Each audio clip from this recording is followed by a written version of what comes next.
কে বলছে তোর ঠ্যাং কেটে নেবো, তোর পরে বোঝাপড়া আছে। আমি কদিন শুনছি, একদিন ওখানে দাঁড় করিয়ে রেখে আমি বললাম, এই তোদের যদি এক্ষুনি আমি একাই ধরি, তোদের বাঁচানোর লোকটা কে আছে? বাবা, দল যদি না ভালো লাগে ঘরে বসে থাকো না, তুমি অন্য জায়গায় ভোট দেবে, কোনো আপত্তি নেই তো। তাহলে কেন উল্টো পাল্টা বলছো?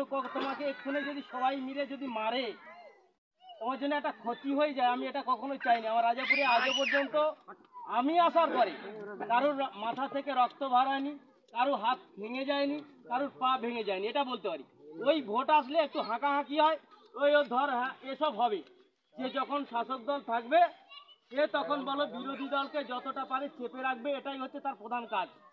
তাহলে আমরা দাঁড়িয়ে আছি, ওরা যে উচ্ছৃঙ্খল করছে, কখনো বাজে ভাষা দিচ্ছে, মানে লিডার হতে গেলে তার কিছু কিছু জিনিস তার মধ্যে থাকা দরকার। সে জিনিসগুলো নেই, শুধু মদ মদ তো সবাই খায়। তাহলে মদ খেয়ে আমার আচরণটা যদি খারাপ হয় সেটা অন্যায়, মদ খেয়ে কাউকে বাজে কথা বলা সেটা অন্যায়, মদ